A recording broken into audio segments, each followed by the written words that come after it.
Hello dear students, welcome to Falcon Computer Academy. मैं हूं केवल विजय और मैं आज आपको एमएस वर्ड में पढ़ाने जा रहा हूं एक बिल क्रिएट करने के बारे में कि आपका कोई भी बिजनेस है, चाहे आपकी कंप्यूटर शॉप है, चाहे आपका गारमेंट्स का बिजनेस है, चाहे आपका रेस्टोरेंट है या किसी भी टाइप का आपका बिजनेस है, आप अपने बिजनेस के लिए बिल खुद क्रिएट कर सकते हैं। तो आज के लेक्चर में जैसे कि आपको पैटर्न नज़र आ रहा है सामने, यही पैटर्न हम आज डिज़ाइन करने वाले हैं। तो वीडियो शुरू करने से पहले हमेशा की तरह यही कहूँगा कि अगर आज की वीडियो से कुछ आप सीख पाएँ, कुछ आप लर्न कर पाएँ, तो इस वीडियो को लाइक करना मत भूलिएगा। और अगर आप मेरे चैनल पे नए हैं और इस तरह की वीडियोस हासिल करना चाहते हैं तो जल्दी से इस चैनल को सब्सक्राइब कर लें और बेल के आइकन पे क्लिक करके ऑल नोटिफिकेशन को भी ऑन कर लें, ताकि आने वाले जितने भी न्यू लेक्चर्स हैं उनकी नोटिफिकेशन आप तक बआसानी पहुँच सके। तो शुरू करते हैं आज का लेक्चर। सबसे पहले हम फाइल पे आएंगे और फाइल पे क्लिक करने के बाद आपने क्लिक करना है इसमें न्यू पे, और न्यू पे क्लिक करने के बाद हम ब्लैंक डॉक्यूमेंट पे क्लिक करेंगे और इस तरह से आपको एक नई फाइल मिल जाएगी। फिर उसके बाद आपने क्या करना है, इसको सेव कर लेना है। जिस तरह हमारे पास ये पहला रूल था, उसके बाद ये दूसरा रूल क्या था, हमने इसको सेव करना है। अब हम यहाँ पे सेव पे क्लिक करते हैं, ब्राउज पे क्लिक करते हैं और उसके बाद हमने इसको नाम दे दिया कंप्यूटर बिल कर लेते हैं यहाँ पे, और उसके बाद हमने इसको सेव कर दिया। तो ये टाइटल से हमने इसको सेव किया। फिर उसके बाद हमने इसमें आना है लेआउट पे। तो लेआउट पे आने के बाद आपने यहाँ पे सबसे पहले इसमें मार्जिन दर्ज करना है। अब मार्जिन जो हम यहाँ पे देंगे वो कस्टम मार्जिन देंगे।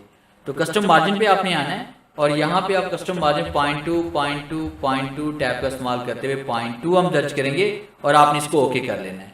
और जैसे हम ओके पे क्लिक करेंगे तो आपका मार्जिन यहाँ पे अप्लाई हो जाएगा। बाज़ दफ़ा ऐसा होता है कि अगर आपके पास ऑफिस 2007 है या 2010 है या 2013 है, तो उसके अंदर जैसे आप पेज सेटअप कस्टम अप्लाई करते हैं या मार्जिन कस्टम अप्लाई करते हैं तो वहाँ पे इग्नोर और फैक्स की ऑप्शन आती है। तो आपने क्या करना है, उसे इग्नोर करना है ताकि वो आपका मार्जिन अप्लाई हो जाए। उसके बाद हमने यहाँ पे अपने बिल का साइज दर्ज करना है। तो आपने लेआउट पे ही आना है, फिर इसके बाद आपने साइज पे आना है और आप क्लिक करेंगे इसमें मोर पेपर साइज पे। फिर इसके बाद आपके सामने मोर पेपर साइज का ये डायरेक्ट बॉक्स ओपन होगा और यहाँ पे आपने साइज दर्ज करना है 5 बाय 7.5 और उसके बाद आपने ओके पे क्लिक करना है। जैसे हम ओके पे क्लिक करेंगे तो आपका साइज अप्लाई हो जाएगा। उसके बाद आपने क्या करना है, सबसे पहले आपने इसका बैकग्राउंड चेंज करना है। तो बैकग्राउंड चेंज करने के लिए हम यहाँ पे इसमें आएंगे डिज़ाइन के ऊपर और उसके बाद आपने यहाँ पे इसमें आना है पेज कलर पे, और पेज कलर पे आने के बाद आपने क्लिक करना है फिल इफेक्ट्स पे। तो फिल इफेक्ट्स पे क्लिक करने के बाद यहाँ पे हम क्लिक करेंगे टेक्सचर पे और उसके बाद यहाँ से हम टेक्सचर सेलेक्ट करते हैं और ओके क्लिक करते हैं। तो इस तरह से आपके पास बैकग्राउंड भी अप्लाई हो जाए। अब उसके बाद यहाँ पे हमने एक डिज़ाइन क्रिएट करना है। उसके लिए हम इंसर्ट पे आएंगे और शेप पे आना है और उसके बाद आपने रेक्टेंगल पे क्लिक करना है और यहाँ पे क्लिक करते हुए आपने इसको इस तरह से एक साइज इसमें आप बॉक्स अप्लाई करेंगे और बॉक्स अप्लाई करने के बाद आपने इसकी चौड़ाई का साइज आपने दर्ज करना है। तो हमारे पास जो पेज की चौड़ाई थी वो 5 थी और शेप की चौड़ाई भी 5 होनी चाहिए। तो आपने क्या करना है, यहाँ पे इस जगह पे आप क्लिक करेंगे। देखिए, आप जैसे शेप के ऊपर क्लिक करेंगे तो ऊपर फॉर्मेट का टैब ओपन होगा। आपने फॉर्मेट के टैब पे क्लिक करना है, फिर साइज के ग्रुप से इस एरो पे आप क्लिक करेंगे और उसके बाद आपके पास यहाँ पे एक ऑप्शन होगी लॉक की और उसके बाद आपने इसे अनचेक कर देना है और यहाँ से हमने इसकी विड्थ दर्ज करनी। जैसे मैंने दर्ज कर ली यहाँ पे 5 और उसके बाद मैंने ओके पे क्लिक किया। अब ओके पे क्लिक करने के बाद आपने दोबारा फॉर्मेट पे आना है, शेप आउटलाइन को आपने नो आउटलाइन कर देना है और अलाइनमेंट को आपने सेंटर कर लेना है ताकि ये यहाँ पे सेंटर में आ जाए। फिर उसके बाद फॉर्मेट पे ही क्लिक करना है, दोबारा आपने एडिट शेप पे आना है और एडिट पॉइंट पे आप क्लिक करेंगे। जैसे हम एडिट पॉइंट पे क्लिक करेंगे तो आपके यहाँ पे चारों तरफ ये आपको ब्लैक कलर के यहाँ पॉइंट नजर आ रहे हैं। मैं जूम इन कर रहा हूँ इसे। तो आपने यहाँ पे जैसे क्लिक किया, ये देखिए आपको 4 पॉइंट यहाँ पे नजर आ रहे हैं। आपने एक पॉइंट के ऊपर राइट क्लिक करना है इस तरह से। देखिए, हम यहाँ पे क्लिक करते हैं, एडिट पॉइंट पे आते हैं, आपने इसके ऊपर राइट क्लिक करना है, राइट क्लिक करके डिलीट पॉइंट पे क्लिक करना है। तो जैसे हम डिलीट पॉइंट पे क्लिक करेंगे तो इस तरह से आपके पास एक शेप आ जाएगी। अब उसके बाद आपने नीचे वाले पॉइंट पे यहाँ पे क्लिक करेंगे तो आपके पास 2 और पॉइंट इसमें ओपन हो रहे हैं, एक वाइट ये और एक वाइट ये पॉइंट ओपन हो रहा है।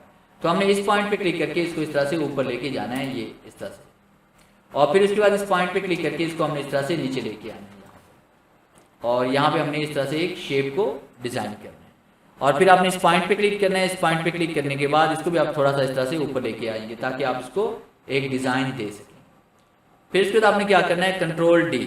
आप जैसे कंट्रोल डी प्रेस करेंगे तो यहाँ पे इसकी एक कॉपी क्रिएट हो जाएगी और उसको हमने इस तरह से रीसाइज करना है थोड़ा सा, और इसका कलर हमने चेंज करना है। शेप फिल कलर पे हम आएंगे और यहाँ पे कलर हम ये वाला अप्लाई करते हैं और इस पर क्लिक करके इसको हमने इस तरह से ऊपर एडजस्ट करना है।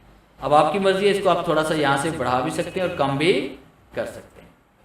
उसके बाद आपने नीचे वाली शेप पे क्लिक करना है। नीचे वाली शेप पे क्लिक करने के बाद अगर इसमें आप मल्टीपल शेड देना चाहते हैं तो आपने ग्रेडियंट पे आना है और उसके बाद मोर ग्रेडियंट पे आएंगे और जैसे हम मोर ग्रेडियंट पे क्लिक करेंगे तो आपके सामने ग्रेडियंट फिल का एक बॉक्स ओपन होगा और यहाँ पे देखिए आपके पास मुख्तलिफ टाइप्स की ऑप्शंस आ रही हैं। यहाँ पे ये देखिए पॉइंट्स आपको वॉल्यूम नजर आ रहे हैं, किसी एक वॉल्यूम पे आप क्लिक करें और उसके बाद आपने इसका कलर यहाँ से चेंज कर लेना है। जैसे मैंने एक का कलर यहाँ पे ये वाला कर लिया, फिर इसको मैंने यहाँ पे क्लिक किया, फिर इसको मैंने इसमें ब्लैक कलर फिल कर लिया, फिर इसको देखिए अपनी मर्जी से आप जो चाहें कलर यहाँ पे अप्लाई करें, जिस तरह का डिजाइन आप करना चाहते हैं इसको आप कर सकते हैं।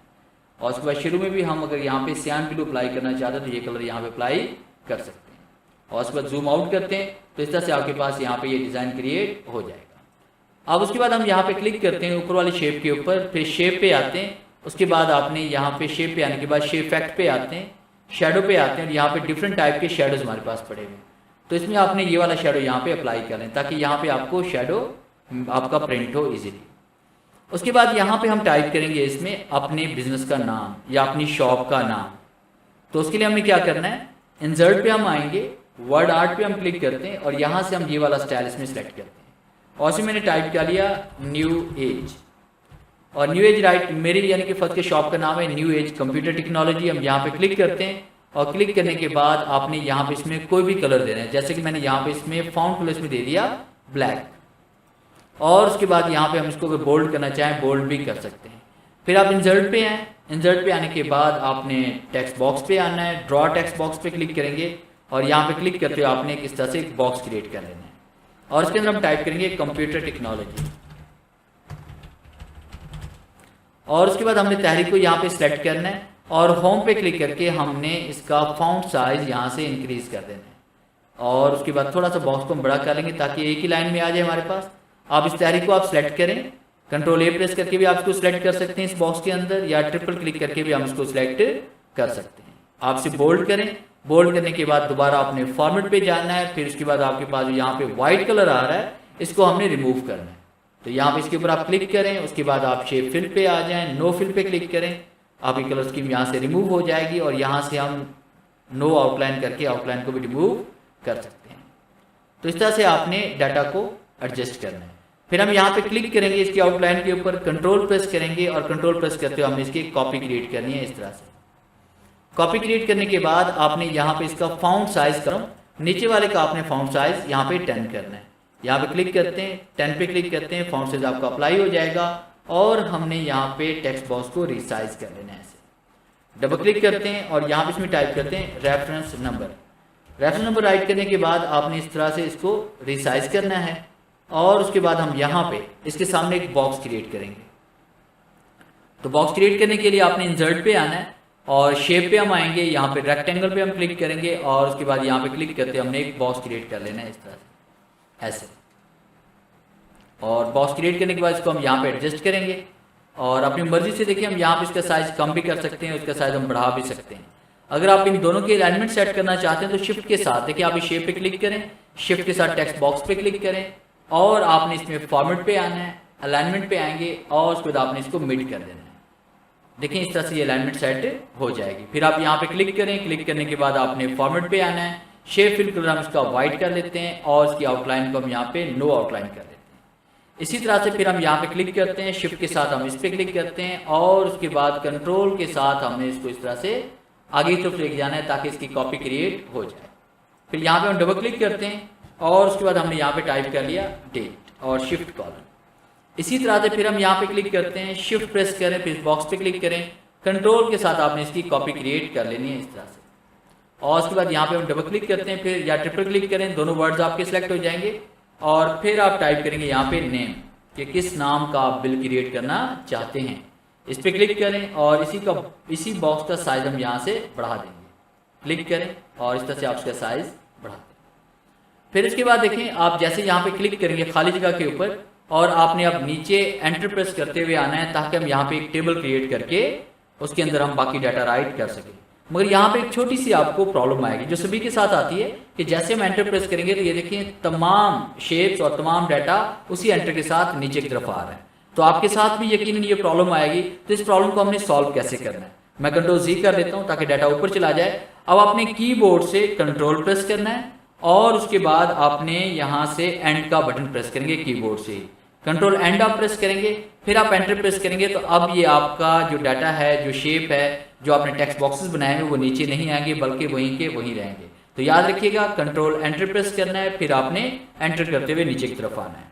उसके बाद आपने यहाँ पे एक टेबल, छोटा सा टेबल क्रिएट करेंगे जिसके अंदर आपने सीरियल नंबर लिखना है, आपने यहाँ पे आइटम नेम लिखना है, आपने यहाँ पे क्वांटिटी लिखनी है, यूनिट प्राइस लिखना है, टोटल लिखना है। यानी हमें 5 कॉलम और 5 ही रोज हमें चाहिए। तो इंसर्ट पे आएंगे, टेबल पे आएंगे, इंसर्ट टेबल पे आना है, आपने 5 बाय 5 का आपने टेबल क्रिएट करना है और ओके क्लिक करेंगे तो इस तरह से आपके पास टेबल भी आ जाएगा। अब उसके बाद आपने क्या किया, यहाँ पे इसमें टाइप कर लिया सीरियल नंबर, फिर उसके बाद आप टाइप करते हैं यहाँ पे आइटम नेम, फिर उसके बाद आप यहाँ पे टाइप करते हैं क्वांटिटी, फिर आप टाइप करेंगे यूनिट प्राइस एंड फिर आप टाइप करेंगे इसमें टोटल। अब इसी तरह से यहाँ पे क्लिक करते हुए आपने इसको रिसाइज करना है। और उसके बाद देखिए एक और चीज कि आपने पूरे टेबल को आपने सेलेक्ट करना है। फाउंट साइज जो हम दे रहे हैं बाकी तहरीर का 10 है तो हम इसका भी 10 ही रखेंगे और आपने इसको बोल्ड कर लेना है यहाँ पे। और उसके बाद यहाँ से हमने इसको सेंटर में लेके आना है। अब उसके बाद हम देखिए यहाँ पे इसको सेंट्रलाइज भी कर लेते हैं तमाम डाटा को। इसको आप सेलेक्ट करें, बल्कि सेंटर हम यहाँ से भी कर सकते हैं, लेआउट पे आए और यहाँ पे सेंटर पे आप क्लिक करें। अब उसके बाद मैनुअली आपने इसको यहाँ पे क्लिक करके सीरियल नंबर को सेट करना है, फिर इसके बाद आपने क्वांटिटी को आपने यहाँ पे सेट करना है, फिर इसके बाद यहाँ पे यूनिट प्राइस को आपने सेट करना है और इस तरह से आपने यहाँ पे टोटल को भी एडजस्ट करना है। तो यहाँ पे क्लिक करते हुए इस तरह से आपने अपने डाटा को सेट करना है। आइटम के नीचे वाले बॉक्स में हम क्लिक करेंगे सेल के अंदर और एंटर प्रेस करते हुए हम इसे नीचे की तरफ लेके आएंगे। फिर इसके बाद हमने यहाँ पे क्लिक किया और हमने टाइप कर लिया यहाँ पे टोटल और उसके बाद यहाँ टाइप करते हैं इसमें एडवांस, फिर टाइप करते हैं इसमें बैलेंस। अब उसके बाद आपने नीचे यहाँ पे क्लिक करना है और उसके बाद आपने यहाँ पे सिग्नेचर के लिए जगह छोड़नी है। यानी हम यहाँ पे कस्टम सिग्नेचर और उसके बाद मैनेजर के सिग्नेचर लेना चाहते हैं तो इसका भी बड़ा आसान तरीका है कि आप इंसर्ट पे आएंगे, सॉरी आप यहाँ पे इसमें आएंगे इंसर्ट पे और टेबल पे आएंगे। यहाँ पे आपने इसमें कर लेना है 1/2 का टेबल और उसके बाद यहाँ पे हम क्लिक करके इसको इस तरह से रिसाइज करना है। उसके बाद फिर हम टेबल को यहाँ पे सिलेक्ट करते हैं और उसके बाद होम पे आते हैं। फॉन्ट साइज हमने इसका 10 रखना है। फिर इसके बाद यहाँ पे हम टाइप करते हैं कस्टमर सिग्नेचर, कस्टमर साइन कर लेते हैं यहाँ पे और इसको हमने यहाँ पे कर लेना है सेंटर कि आप लेआउट पे क्लिक करें, इसको आप सेंटर में कर लें। फिर इसके बाद हमें क्या करना है कि टेबल को यहाँ पे हम सेलेक्ट करते हैं। टेबल को सिलेक्ट करने के बाद आपने यहाँ पे डिजाइन पे आना है। फिर इसके बाद आपने क्या करना है, यहाँ पे इसमें नो बॉर्डर कर लेना है। नो बॉर्डर करके फिर आपने दरमियान वाली लाइन आपने सिर्फ प्रिंट करवानी है। यहाँ पे क्लिक करेंगे तो ये सिर्फ दरमियान वाली लाइन प्रिंट होगी और बाकी लाइनें प्रिंट नहीं होगी। तो कंट्रोल के साथ हम फिर इसकी कॉपी क्रिएट करते हैं इस तरह से। इस तरह से आप इसकी कॉपी क्रिएट कर लें और फिर इसके बाद आपने क्या करना है कि यहाँ पे आपने डबल क्लिक करना है और यहाँ पे टाइप करेंगे मैनेजर सिग्नेचर या साइन कर लेंगे यहाँ पे। और उसके बाद आपने यहाँ पे क्लिक करके इसको अपनी मर्जी से आप जैसे आप यहाँ पे एंटर प्रेस करेंगे, एंटर प्रेस करने के बाद आपने यहाँ टाइप करना है thank you for your business. अब आपने इसी तहरीर को यहाँ पे सेंटर में लेके आना है और इस पर आपने कलर अप्लाई कर देना है। यहाँ पे हम शेड पे आते हैं और यहाँ से हम यही कलर इसमें अप्लाई कर लेते हैं और फॉन्ट कलर इसका कर लेते हैं वाइट। और उसके बाद हम इसी तहरीर को यहाँ पे सिलेक्ट करते हैं, इसको भी हम यहाँ पे वाइट कलर ही कर लेंगे। फिर इसके बाद आपने इसको सिलेक्ट करना है यहाँ पे, इसको भी हम यहाँ से वाइट कलर ही कर लेंगे। आप कीबोर्ड से जैसे हम कंट्रोल P प्रेस करते हैं तो आप देखें इस तरह से आपका बिल ये क्रिएट हो जाएगा। अब उसके बाद ये एक्स्ट्रा लाइन जो आपको नजर आ रही है, ये वाली ये एक्स्ट्रा लाइंस, इनको हम यहाँ से रिमूव करना चाहते हैं। तो इसके लिए हमें क्या करना है कि हम टेबल को यहाँ पे सिलेक्ट करते हैं।